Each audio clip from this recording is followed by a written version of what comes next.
Hello, this is Tanya Ryman from Platypi Designs, and I'm going to quickly show you how to use a backup wizard in a very common control panel. So with your hosting package, usually you will have access to some type of CPanel or control panel. And in this case, the screen that you see right now is a control panel through HostPapa. I know that HostGator also uses the same CPanel, as do a variety of others. If when we log in your CPanel doesn't look like what we have on the screen, then you may be using a different control panel, and then asking your developer how to do a manual backup of your website wouldn't be a bad idea. The reason I'm showing you this is because having a manual backup of your website is always a good idea to have on file for a just in case moment. Let's say if your website got hacked or something like that, or if you are doing a WordPress upgrade, and it always tells you to do an update or make sure that you back up your files. So I'm going to quickly log in here, and again, I mentioned that I was using HostPapa. However, HostGator and things like that use the same one, and I'm going to introduce you to Backup Wizard. The Backup Wizard is usually available underneath the Files area. So if you don't see a Backup Wizard, there's a chance that your hosting company has this disabled.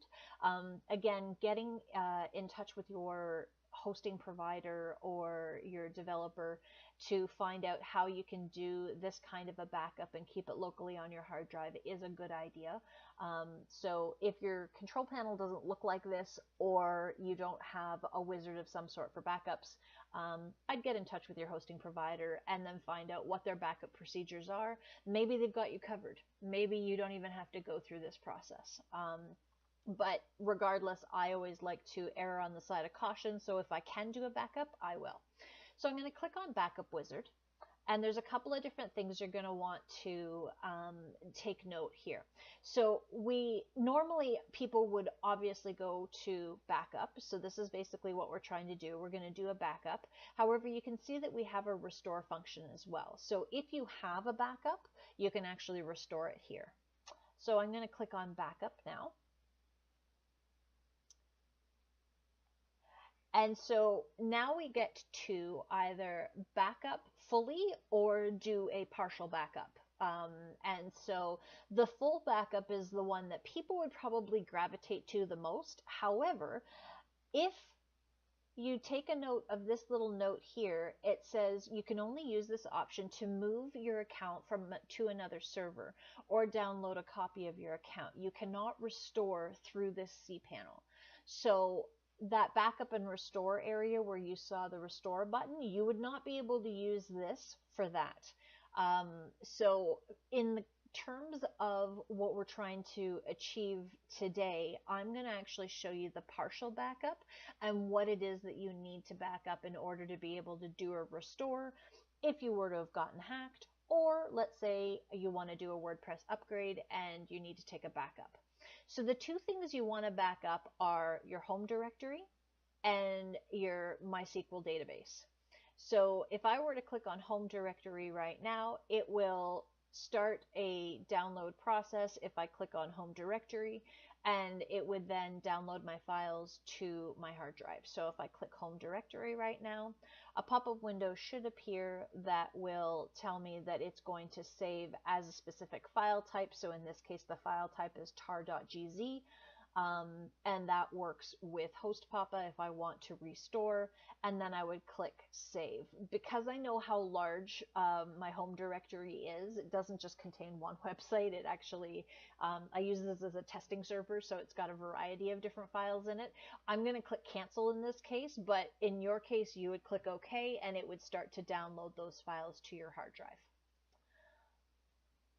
The next piece of the puzzle is your MySQL databases. So in the MySQL databases, what you want to do is you want to select the database that is relevant to your website.